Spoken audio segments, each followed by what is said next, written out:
Hello all of you. DElEd fourth semester की mathematics के अंतर्गत आप सभी लोगों को इकाई नंबर 3 पढ़ाई जा रही है, यानी चैप्टर नंबर 3 आपको पढ़ाया जा रहा है। तो इस चैप्टर में मैंने आप लोगों को वर्गमूल ज्ञात करना बताया, पूर्ण वर्ग संख्याओं का, गुणनखंडी विधि से, भाग विधि से और दशमलव संख्याओं का वर्गमूल ज्ञात करना बताया भाग विधि से। ठीक है, अब तक कि मैंने आप लोगों को इस इकाई के 3 वीडियो को प्रोवाइड कर दिया है। आप प्लेलिस्ट में जाइए, सारे वीडियो को आप देख सकते हो। अब इस चैप्टर में आप सभी लोगों का एक टाइप का क्वेश्चन अभी और रह जाता है। एक टाइप का क्वेश्चन कौन सा रह जाता है कि मान लीजिए कि हमें ऐसी संख्याओं का वर्गमूल ज्ञात करना है जो कि पूर्ण वर्ग नहीं है। और एक छोटा सा क्वेश्चन रह जाता है, पूछा जाता है कभी कभार कि किसी संख्या के वर्गमूल में अंकों की संख्या कैसे फाइंड करोगे। ठीक है, तो एक क्वेश्चन लेकर आपको समझाने की हम कोशिश करेंगे। ये तो यहाँ पर समझना 2 मिनट का खेल है, बस आप 2 मिनट ध्यान दीजिएगा, ये आप तुरंत जान जाओगे। और सबसे बड़ी बात आती है कि मान लीजिए कि अगर संख्या पूर्ण वर्ग नहीं है तो उसका वर्गमूल हम भाग विधि से कैसे ज्ञात करेंगे। जैसे हमें √2 का मान फाइंड करना हो तो हम कैसे फाइंड करेंगे भाग विधि से, √3 का मान फाइंड करना हो तो कैसे फाइंड करेंगे हम भाग विधि से, √5 का मान फाइंड करना हो तो कैसे फाइंड करेंगे हम भाग विधि से, क्योंकि इसके अंदर जो संख्या उपस्थित वो तो पूर्ण वर्ग है नहीं। जैसे मान लीजिए अभी 4 का हमें ज्ञात करना होता तो हम 2 तुरंत बता देंगे, लेकिन 2 का हमें फाइंड करना हो तो हम नहीं फाइंड कर सकते हैं। तो भाग विधि से आज आप लोगों को हम ये बताएंगे कि जो संख्याएं पूर्ण वर्ग नहीं हैं उनका वर्गमूल कैसे ज्ञात करें। क्लास आप सभी के लिए बहुत ज़्यादा इंपॉर्टेंट है, इसलिए बिल्कुल भी क्लास को स्किप नहीं कीजिएगा, है ना। पूरी क्लास को ध्यान से देखिएगा। और देखिए, मैंने आप लोगों के लिए लाइव टाइम निर्धारित कर दिया है। इस क्लास का जो टाइम होगा वो आपका डेली 7 PM होगा। ठीक है, यानी इवनिंग में आपकी क्लास ये चलेगी, तो 7 PM आप सभी लोग लाइव आकर जरूर जुड़ें। चलिए स्टार्ट करते हैं।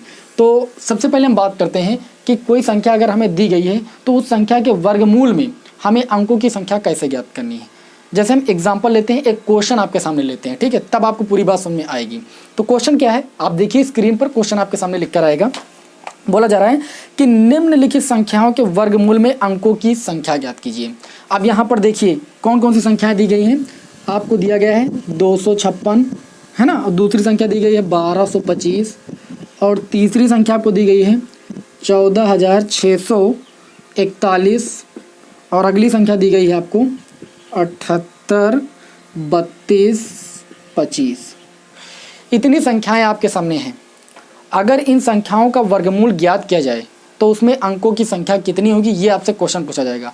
तो आपको करना क्या है, देखिए आपको सबसे पहले जो भी संख्या दी गई, जैसे मान लीजिए आपको 256 दिया गया है, ठीक है, तो आपको क्या करना है, 2 संख्याओं के जोड़े पर एक लाइन खींचनी है।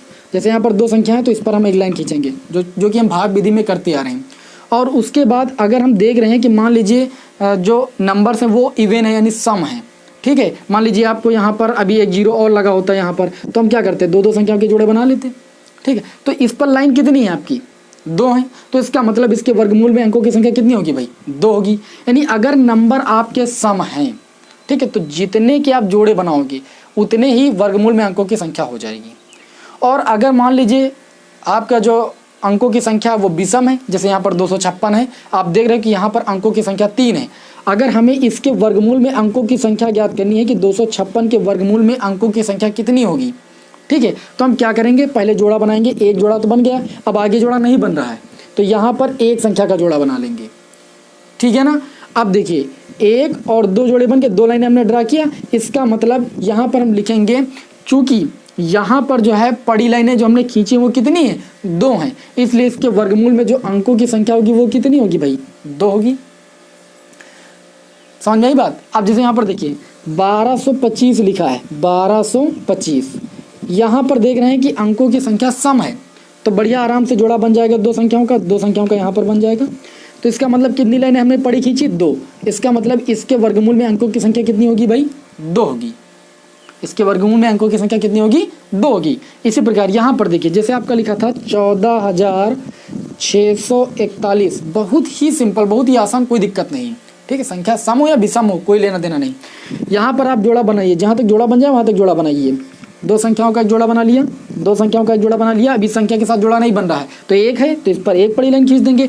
कितनी टोटल बड़ी लाइन हमने खींची, 3 खींची, तो इसके वर्गमूल में अंकों की संख्या कितनी हो जाएगी भाई, 3 हो जाएगी। कितना आसान है। इसी प्रकार जैसे यहाँ पर मान लीजिए हमें निकालना था 78, 32 और 25, यहाँ पर देखें तो अंकों की संख्या टोटल कितनी है, 6, तो जोड़े बनाएंगे तो हमें कितने बड़ी लाइनें खींचनी पड़ेंगी, 3। इसका मतलब इसके वर्गमूल में अंकों की संख्या कितनी हो जाएगी, 3 हो जाएगी। इसी प्रकार जैसे आपसे कोई पूछे 49 के वर्गमूल में अंकों की संख्या कितनी होगी, सभी को पता है, एक जोड़ा बन रहा है तो इसका मतलब संख्या 1 होगी। आप सभी को पता है कि 49 का वर्गमूल 7 होता है, ठीक है ना। तो ये बात आप सभी को क्लियर हुई कि नहीं, कि अगर आपको किसी संख्या के वर्गमूल में अंकों की संख्या याद करनी है तो कुछ नहीं करना है, दो दो संख्याओं के जोड़े बनाने हैं। अगर अंकों की संख्या विषम है तो कोई दिक्कत नहीं है, एक संख्या का पर आप जो है पड़ी लाइन खींच लीजिए और टोटल पड़ी लाइनें गिन लीजिए, जितनी पड़ी लाइनें होंगी वही वर्गमूल में अंकों की संख्या को प्रदर्शित करेगी। क्लियर इतनी बात। ये बहुत ही आसान क्वेश्चन था और ऐसा क्वेश्चन आपका बहुविकल्पी में आ सकता है, तो इसको आप ध्यान रखिएगा। अब मैं आगे आप लोगों को ये बताऊंगा जो हमारा टाइप बचा है इस चैप्टर के अंतर्गत, वो बचा है कि ऐसी संख्याओं का वर्गमूल ज्ञात कीजिए जो कि पूर्ण वर्ग नहीं है। तो चलिए इसको यहाँ पर हम रफ कर देते हैं, अगर नोट करना है तो आप नोट कर सकते हो। हेडिंग लगा लेंगे कि ऐसी संख्याओं का वर्गमूल ज्ञात करना, ऐसी संख्याओं का वर्गमूल ज्ञात करना, वर्गमूल ज्ञात करना जो पूर्ण वर्ग नहीं है, पूर्ण वर्ग नहीं है। ये भाई क्वेश्चन आपके लिए बहुत ही ज़्यादा इंपॉर्टेंट है, ठीक है। फॉर एग्जांपल के लिए बहुत सारे हमारे पास जो है उदाहरण हैं। देखिए जैसे मान लीजिए पहला क्वेश्चन हम लेते हैं कि 0.9 का, ध्यान दीजिएगा, 0.9 का वर्गमूल ज्ञात कीजिए भाग विधि से, ठीक है, और दशमलव के 2 स्थान तक, ठीक है, निकटतम 2 स्थान तक। तो क्वेश्चन आपके सामने देखिए लिख कर आ रहा है, ध्यान से पढ़ लीजिए कि लिखा है 0.9 का वर्गमूल दशमलव के 2 स्थान तक निकटतम ज्ञात कीजिए, ठीक है। 0.9 का वर्गमूल दशमलव के 2 स्थान तक निकटतम ज्ञात कीजिए। तो ध्यान दीजिए अब इस टाइप के क्वेश्चनों को सॉल्व कैसे करते हैं।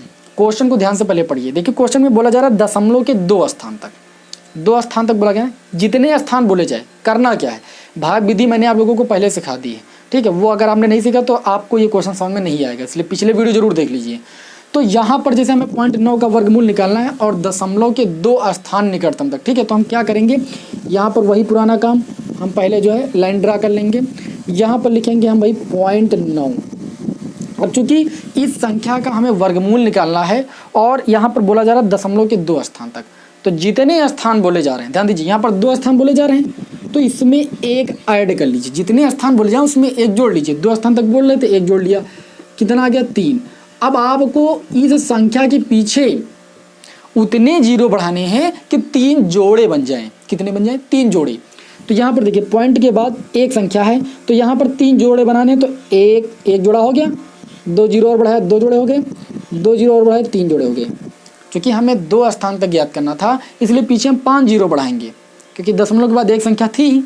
अब ये 1 2 3 जोड़े हो गए, ठीक। अगर यहाँ पर अभी पूछता कि 3 निकटतम 3 स्थान तक ज्ञात कीजिए तो आप क्या करते, 4 जोड़े बनाते, 2 जीरो और आगे बढ़ा देते। समझ रहे हो मेरी पूरी बात। अब वही पुराना काम, कोई दिक्कत नहीं। अब यहाँ पर 2 के हमने जोड़े बना लिए। अब मेरा काम क्या होता है, हमने कहा था आप लोगों को कि 1 से लेकर 9 तक की संख्याओं के वर्ग आपको आने चाहिए। चलिए यहाँ पर लिख देते हैं। 1 का वर्ग 1 होता है, 2 का वर्ग 4 होता है, 3 का वर्ग 9 होता है, 4 का वर्ग 16 होता है, 5 का वर्ग 25 होता है, 6 का वर्ग 36 होता है, 7 का वर्ग 49 होता है, 8 का वर्ग 64 होता है, 9 का वर्ग 81 होता है। अब यहाँ पर देखिए संख्याओं को देखिए, यहाँ पर ऐसी संख्या का वर्ग देखिए जिसका मान 90 से ज़्यादा ना हो, 90 से कम हो या 90 के बराबर हो। मैं देख रहा हूँ कि यहाँ पर 36 49 64 81, अगर मैं 10 का वर्ग लूँगा तो 100 हो जाएगा, जो कि 90 से ज़्यादा हो जाएगा। आपको एक जोड़ा लेकर चलना है और 90 से ज़्यादा नहीं होने देना है। तो आप किसका वर्ग लोगे, 9 का वर्ग लोगे। 9 का वर्ग लोगे तो 9 यहाँ पर लिखोगे और 9 यहाँ पर लिखोगे, और 9 का वर्ग कितना होता है वो 90 के नीचे लिखोगे। और एक चीज़ का ध्यान रखिएगा, क्योंकि यहाँ पर आगे दशमलव लगा है तो आप भाई दशमलव जरूर बढ़ाओगे, ठीक है। दशमलव आगे लगा तो दशमलव आपको बढ़ाना ही पड़ेगा। तो ये आपका हो गया 81। उसके बाद इसको माइनस कर दोगे आप, 90 से 81 जाएगा, कितना बचेगा भाई आपका, 90 से 81 जाएगा आपका 9 बचेगा, तो आप लिख लोगे 9। और उसके बाद इस 9 को यहाँ पर उतार लोगे और उसको जोड़ लोगे, 9 9 कितना आपका हो जाएगा 18, ठीक। वही पुराना काम कर रहे हैं। फिर अगले स्टेप में क्या करते हैं, आगे का जोड़ा उतार लेते हैं। तो आगे 2 जीरो है तो 2 जीरो उतार लेंगे। यहाँ पर एक स्थान हम छोड़ कर चलते हैं तो यहाँ पर इधर से एक स्थान छोड़ देंगे। आई बात समझ में। अब यहाँ पर बचा 90, 18 का पहाड़ा ऐसे पढ़ो कि 90 से ज़्यादा ना हो, ठीक, तो आप सभी को पता 18 पंचे होता है 90। तो हम क्या करेंगे 18 लिखेंगे और 5 लिखेंगे, इसका 5 से गुणा कर देंगे। यहाँ पर देखिए 18 लिखा था ना, हम 5 से गुणा करें तो इसके पीछे 5 लगा के फिर 5 से गुणा करके देखेंगे कि जो संख्या हमें मिल रही है वो इससे ज़्यादा तो नहीं हो रही है। अगर इससे ज़्यादा हो रही है तो हम 4 बार पहाड़ा पढ़ेंगे। तो यहाँ पर देखिए 25 हो जाएगा, हासिल आया 2, 18 पंचे 90 और 2 कितना हो जाएगा 92, 925, 900 से ज़्यादा हो रहा है। तो हम क्या करेंगे 5 से पहाड़ा नहीं, एक अंक पीछे चले जाएंगे, यानी 4 का पहाड़ा पढ़ेंगे, 4 से गुणा करके देखेंगे। 4 चौक 16, हासिल आया 1, 18 चौक 72, 72 एक हासिल कितना हो जाएगा 73। ये संख्या जो है 900 से छोटी है, तो यहाँ पर हम कितनी बार ले जाएंगे 4 से, तो 4 यहाँ पर लिख देंगे, 4 यहाँ पर लिख देंगे और 4 से गुणा करने पर मिला हमें 736, वो यहाँ पर लिख देंगे। बात समझ में आ रही है मेरी। अब यहाँ पर देखिए, यहाँ पर हासिल लेंगे इधर 900, तो यहाँ 10 हो जाएगा, 10 से 6 जाएगा आपका बचेगा 4, यहाँ पर बचा 9, 9 से 3 जाएगा बचेगा 6, तो यहाँ पर लिख दीजिए भाई 6। और उसके बाद यहाँ 8, 8 से 7 गया आपका बचा 1। अब ले कितनी बार गए थे 4, तो इसके नीचे 4 लिखे, जोड़िए इसको, 4 4 हो जाएगा 8 और इसके पीछे 18, इसको आप नोट कर लीजिए। यहाँ पर एक स्थान छोड़कर चलिएगा, समझ रहे हो मेरी बात। अगला जोड़ा उतारिए, 2 0 उतार लिया। अब देखिए यहाँ पर आपको पहाड़ा जिस संख्या का आए उस पर ध्यान देना है आपको। देखिए यहाँ पर एक स्थान छोड़ा, तो यहाँ पर एक स्थान छोड़ा, हमने इस संख्या को छोड़ दिया। अब चूंकि 188 का पहाड़ा तो हमें आता नहीं है, तो हम यहाँ पर ये संख्या छोड़ देंगे, तो इधर से भी एक संख्या छूट जाएगी। अब 18 का पहाड़ा अगर आपको आता है कि 164 से ज़्यादा ना हो तो बहुत अच्छी बात है। 18 नवैया होता है 162, ठीक है। तो हम क्या करेंगे 18 लिखा है और यहाँ पर 8 लिखा था उसको लिख लीजिए और 9 बार आप गुणा करके देख लीजिए कि जो ये वैल्यू आ रही है वो इससे ज़्यादा तो नहीं आ रही है। तो देखिए 9 9 हो जाएगा 81, हासिल आया 8 और 9 टी 72, 72 8 80, हासिल आया 8, 9 टी 72, 72 और 8 कितना आपका हो जाएगा 80, ठीक है। फिर आपका हासिल हो जाएगा 8, 9 एकम 9 और 8 कितना हो जाएगा भाई 17। ये जो वैल्यू आ रही है वो इससे ये ज़्यादा आ रही है, 17,000 के करीब है और ये आप देख सकते हो कि 16,000 के करीब है। तो इसका मतलब ये संख्या ज़्यादा आ रही है, तो 9 बार हम पहाड़ा नहीं ले जाएंगे। आप कितनी बार ले जाएंगे भाई 8 बार, क्योंकि हमें संख्या इससे कम लानी है। तो यहाँ पर लिखेंगे भाई 8 और 8 से गुणा करेंगे, 8 अठाई होता है 64, 86 लाया, 8 अठाई 64 और 6 कितना हो जाएगा भाई 70, 70 के हम 0 लिखेंगे, ठीक। हासिल आया 7, 8 अठाई 64, 64 और 7 जोड़ोगे तो 71 हो जाएगा, तो 1 लिखोगे हासिल हो जाएगा 7, 8 एकम 8 और 7 कितना हो जाएगा भाई 15। 15,000 जो है 16,000 से कम है। तो हम यहाँ पर कितनी बार ले गए 8 बार, तो यहाँ पर लिखेंगे 8, यहाँ पर लिखेंगे 8 और गुणा करने पर हमें मिला 15, 10, 4, इसको लिख लेंगे हम। बात समझ में आ गई इतनी। यहाँ पर हम घटा देंगे तो हमें मिल जाएगा 10 से 4 जाएगा 6 बचेगा, 9 यहाँ पर बचा वो लिख लेंगे। यहाँ पर 3 3 से 1 जाएगा तो आपका 2 बचेगा। यहाँ पर 16 से 15 जाएगा, 6 से 5 जाएगा 1 बचेगा, 1 से जाएगा 0, इतना बच जाएगा। चूंकि आपको इस क्वेश्चन में ये बोला जा रहा था कि इस 0.9 का वर्गमूल दशमलव के 2 स्थान तक निकटतम ज्ञात कीजिए, तो हमारे 3 स्थान आ चुके हैं। यहाँ पर आपको एक्यूरेट वैल्यू जो है फाइंड करनी है, इसलिए हमने 3 स्थानों तक निकाला, यानी कि यहाँ तक निकाल के छोड़ दो तो एक्यूरेट मान आपका नहीं आएगा। अब 3 स्थान तक हमने निकाला तो देखिए हमें वैल्यू प्राप्त हुई है 0.948, ठीक है। हम एक अंक ज़्यादा तक क्यों प्राप्त किए हैं, क्योंकि हमें सही सही मान निकालना है। आप सभी लोगों ने क्लास 5th में यानी बहुत नीचे क्लासों में पढ़ा होगा कि दशमलव के बाद अगर आपकी कोई संख्या 5 से बड़ी है, ठीक है, जैसे यहाँ पर देखें तो 8 जो है वो 5 से बड़ा है, तो ये अगर 5 से बड़ा है तो इसको अगर हमें हटाना है और 2 स्थान तक लिखना है, तो यहाँ पर 8 अगर 5 से बड़ा है तो हम क्या करेंगे आगे वाली संख्या में 1 जोड़ देंगे, आप सभी को पता होगा, ठीक है। तो ये 8 हट जाएगा, या करके आप इसको लिख सकते हो 0.95, ठीक है। आंसर ये भी सही है, ऐसी कोई दिक्कत नहीं है, लेकिन आपको निकटतम 2 स्थान तक ज्ञात करना था एकदम सही। तो सही जो मान होगा 0.95 होगा, यानी आपके 0.9 का जो वर्गमूल होगा वो 0.95 होगा, एकदम सही आंसर है, ठीक है। इसीलिए यहाँ पर हमने 2 + 1 3 जोड़े बनाए थे कि जब 3 तक निकाल लेंगे तो आगे वाली संख्या देखेंगे कि वो 5 है या 5 से ज़्यादा है। अगर ये आपकी 5 से कम होती तो इसको ऐसे भी छोड़ देते, 0.94 हो जाता, लेकिन 8 है ये 5 से ज़्यादा है, इस वजह से आगे 1 हम संख्या में जोड़ देंगे। अब ये हमारा एकदम सही आंसर हो जाएगा दशमलव के 2 निकटतम स्थान तक। बात समझ में आ गई पूरी। आप चाहें तो इसको आराम से नोट कर सकते हो या स्क्रीनशॉट इसका ले लीजिए आप। फिर हम आप लोगों को एक क्वेश्चन और बताते, तो दशमलव संख्या वाला था, अब मैं आप लोगों को √2 का मान निकाल के बताता हूँ, यानी 2 का वर्गमूल निकाल के बताऊंगा भाग विधि से, बस आपको पूरी बात समझ में आ जाएगी। चलिए इसको रब कर देते हैं।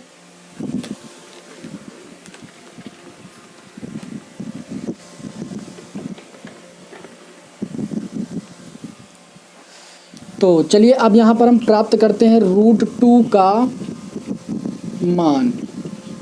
और इस क्वेश्चन में आपसे ये बोला जा रहा है कि √2 का मान तो आप ज्ञात कीजिए, लेकिन निकटतम 3 स्थान तक। ठीक है, निकटतम 3 स्थान तक आपसे बोला जा रहा है। तो चलिए √2 का हम मान 5 करते हैं। क्या करेंगे, वही पुराना काम, यहाँ पर लिखेंगे भाई 2। ओके, उसके बाद यहाँ पर देखिए, अब हर संख्या के बाद दशमलव होता है, सभी को पता है। जैसे आपका 60 लिखा है तो उसके बाद भी दशमलव होता है, क्योंकि आप जब बैंक से पैसे निकालने जाते हो तो पासबुक में जब पैसे चढ़वाते हो, जैसे आपने 4000 रुपये निकाले तो 4000 के बाद दशमलव लगा होता है, फिर 00 लिखा होता है ना, यानी हर संख्या के बाद दशमलव होता है। ठीक है, जैसे हर संख्या की पावर 1 होता है, वैसे हर संख्या के बाद दशमलव होता है। तो यहाँ पर 2 के बाद हम दशमलव लगा सकते हैं कि नहीं लगा सकते हैं। अब चूंकि इस √2 का मान हमें निकालना है निकटतम 3 स्थान तक, है ना, तो 3 स्थान तक निकालना, तो 3 में हम 1 जोड़ेंगे। हमने कहा ना जितने स्थान तक ज्ञात करना हो उतना उसमें 1 जोड़ लीजिए। तो ये कितना हो गया, 4। अब आपको 4 जोड़े बनाने हैं।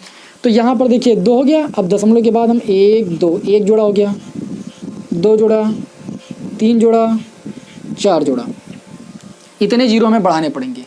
4 जोड़े बनाने तो इतने जोड़े बढ़ाने पड़ेंगे। अब हम क्या करेंगे, वही पुराना काम, यहाँ पर 1 जोड़ा, ये एक संख्या का हो गया। तो हम 1 से लेकर 9 तक के वर्गमूल में देखेंगे इसी संख्या का कौन सा वर्गमूल है जो कि 2 से ज़्यादा ना हो। तो 2 का वर्गमूल तो 4 हो जाएगा, 2 से ज़्यादा हो जाएगा तो 1 का वर्गमूल लेंगे। तो 1 यहाँ पर लिखेंगे, 1 यहाँ पर लिखेंगे, 1 यहाँ पर लिखेंगे, और 2 से 1 जाएगा तो कितना बचेगा। देखिए थोड़ा सा लाइन अच्छे से खींच लेते हैं। 2 से 1 जाएगा, कितना बचेगा, 1 बचेगा। 1 यहाँ पर ये वाला उतार के जोड़ लेंगे, 1 1 आपका हो जाएगा 2। ठीक है, उसके बाद दशमलव लगा, यहाँ पर बढ़ा लेंगे हम भाई दशमलव। उसके बाद आगे का जोड़ा उतार लेंगे 0 0। बात समझ में आ गई, ये हो गया 100 आपका। अब यहाँ पर देखिए, यहाँ पर ये स्थान आप छोड़े तो ये स्थान छोड़ दीजिए।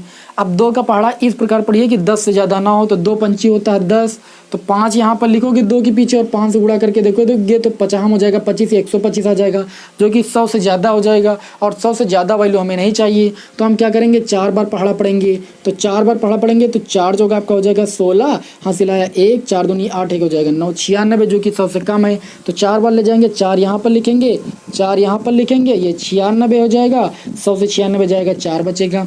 फिर अगला जोड़ा उतार लेंगे 400। ठीक है, अब ये 4 बार लेंगे तो 4 इसके नीचे लिखेंगे, जोड़ेंगे 4 4 8 हो जाएगा, और ये 2 हो जाएगा। हमने एक स्थान छोड़ा है, ठीक है, यहाँ पर भी एक स्थान छोड़ देंगे, बचा 28। 28 का पहाड़ा इस तरीके से पढ़िए कि 400 से ज़्यादा ना हो। तो 28 से कम 28 एक बार पढ़ेंगे तो 28 के पीछे 1 लिखेंगे और इसका 1 से गुणा करेंगे तो हमें मिल जाएगा 281। अब देखेंगे 281 जो है वो 400 से कम है, यानी हम लिख सकते हैं यहाँ पर। तो लिखेंगे भाई 281, एक बार ले गए तो 1 यहाँ पर लिखेंगे, है ना, और 1 इसके नीचे लिखेंगे, जोड़ना है, और 1 यहाँ पर भी लिखेंगे। चलो यहाँ पर लिखा है, बहुत अच्छी बात है, लिख गया है मुझसे। ठीक है, तो यहाँ पर देखिए 1 1 कितना हो जाएगा भाई, 2 हो जाएगा, और ये आपका 28 वैसे उतर जाएगा। यहाँ पर देखिए इधर हासिल लेंगे 9 हो जाए 10 हो जाएगा। ठीक है, 9 यहाँ पर हो जाएगा, 10 यहाँ, 10 से 1 जाएगा आपका 9 बचेगा, 9 से 8 जाएगा 1 बचेगा, 3 से 2 जाएगा 1 बचेगा, 119 बचा। अब इस चीज़ को थोड़ा इधर लिखेंगे क्योंकि हमारे पास प्लेस थोड़ा कम है। तो चलिए इधर देखते हैं, यहाँ पर हम लाइन ड्रा कर लेंगे, है ना। यहाँ पर आपका है 282, एक स्थान छोड़ के हमें चलना है, और यहाँ पर है आपका 119। अब ऊपर का अगला जोड़ा उतार लेंगे, यानी 2 जीरो और उतार लेंगे हम। ठीक है, अब क्या करेंगे, देखिए यहाँ पर आपका है 11,900, एक स्थान छोड़ रहे हो, एक स्थान छोड़िए इधर से। अब 282 का पहाड़ा तो आप सभी को आता नहीं, तो एक यहाँ पर 2 और छोड़िए, एक स्थान और संख्या छोड़ दीजिए, यहाँ पर भी एक स्थान छोड़ दीजिए। 119 हो गया। 28 का पढ़ा ऐसे पढ़िए कि 119 से ज़्यादा ना हो। 28 होता है 30 के करीब, 3 त्रिका 9, 3 बार ले जाकर देखते हैं फिलहाल। तो ये आपका हो जाएगा 282, इसके पीछे लिखेंगे 3 और 3 से गुणा करेंगे, 3 त्रिका 9, है ना, और 3 दूनी 6, 3 8 24, और 3 दूनी 6 और 24 में 2, यानी ये आपका हो जाएगा 8,469। अगर मैं 4 बार ले जाकर देखूं तो ज़्यादा तो नहीं होगा, देख लीजिए एक बार, 28, 2 और 4, 4 बार ले जाकर देखेंगे, 4 चौक 16, 4 दूनी 8 1 9, 4 और 8 32, है ना, हंसला 3, 4 दूनी 8 3 11, 11,296। मतलब हम 4 बार ले जा सकते हैं, 3 बार ले जाने की कोई ज़रूरत नहीं, क्योंकि 11,296 11,900 से कम ही है। तो चलिए हम 4 बार ले जाते हैं, यहाँ पर लिखेंगे भाई 4, कितना लिखेंगे भाई, 4 लिखेंगे। उसके बाद यहाँ पर लिखेंगे 11,296। ठीक है, इसको रब कर देते हैं, और उसके बाद घटा देंगे। अब ले कितनी बार गए, 4 बार ले गए, तो 4 यहाँ पर भी हमें लिखना पड़ेगा, बात समझ में आई। 4 चलिए लिख लिया मैंने। यहाँ पर घटाएंगे 10 से 6 जाएगा आपका 4 बचेगा, 9 से 9 जाएगा आपका 0 बचेगा। यहाँ पर देखिए 8 से 2 जाएगा आपका 6 बचेगा। यहाँ पर 11 से 11 चला गया। अब अगला जोड़ा उतार लेंगे 2 वाला। बात समझ में आ गई। उसके बाद 4 बार ले गए थे तो 4 इसके नीचे लिखेंगे, जोड़ लेंगे हम। 28 2 था ही, 4 4 आपका हो जाएगा 8, एक स्थान फिर छोड़ेंगे हम। अब देखिए कितनी बार जाएगा, अब देखेंगे हम कितनी बार जाएगा। यहाँ पर सबसे बढ़िया देखिए, ये स्थान हमने छोड़ा तो एक संख्या इधर छोड़ा, एक संख्या और छोड़ा, एक संख्या और छोड़ा, क्योंकि हमें इतनी बड़ी संख्या का तो पहाड़ा आता नहीं। फिर हम यहाँ पर 282 का भी नहीं है तो एक संख्या और छोड़ देंगे, यानी टोटल 3 स्थान छोड़ देंगे। इधर से भी टोटल 3 स्थान हमने छोड़ दिए। ठीक है। अब यहाँ पर देखिए 28 और यहाँ पर देखेंगे तो 60, 28 दूना 56, यानी 2 बार करीबो करीब जाएगा। तो यहाँ पर हम लिखेंगे 28 और 28 जो संख्या वो लिखेंगे और इसके पीछे 2 लिखेंगे और 2 से गुणा करेंगे। 2 दूनी 4 हो जाएगा, 2 8 16 हो जाएगा, 2 दूनी 4 1 5 हो जाएगा हासिल, 2 8 16 आपका हो जाएगा, 2 दूनी 4 और 1 हासिल 5, यानी आपका हो जाएगा ये इतना। कितना हो जाएगा 56,564, जो कि 60,000 से कम है। चलिए ले लेते हैं यहाँ पर 56,564। कितनी बार ले गए हम ले गए यहाँ पर 2 बार, तो यहाँ पर हम लिखेंगे 2, है ना, और यहाँ पर इसके पीछे लिख लेंगे हम 2, और यहाँ पर इससे इसको आप घटा दीजिए, जो भी संख्या बची घटा लीजिए। फिर हमको यहाँ पर क्या करना था, इस संख्या का निकटतम 3 स्थान तक मान निकालना था। तो चूंकि हम 4 स्थान तक निकाल चुके हैं, तो यहाँ पर देखिए हमें जो वर्गमूल प्राप्त हुआ है 2 का, वो प्राप्त हुआ 1.414 और 2। हमें दशमलव के बाद 1 2 3 स्थान तक लिखना था। तो दशमलव के बाद यहाँ पर देखिए 3 स्थान तक हमने देख लिया। उसके बाद जो संख्या है वो 5 से कम है, और जब संख्या 5 से कम होती है तो उसको हम वैसे ही छोड़ देते हैं, आगे वाली संख्या में कोई परिवर्तन नहीं करते हैं। तो जो √2 का मान हो जाएगा दशमलव के निकटतम 3 स्थान तक, वो आपको हो जाएगा 1.414। ठीक है, और ये आपकी इस क्वेश्चन का हो जाएगा आंसर। अब मैं आप लोगों को एक होमवर्क के लिए क्वेश्चन देता हूँ, एक के आप 2-3 ट्राई कीजिए। ठीक है, आप इसी तरीके से √3 का मान फाइंड कीजिए, आप इसी तरीके से √5 का मान फाइंड कीजिए, आप इसी तरीके से √7 का मान फाइंड कीजिए।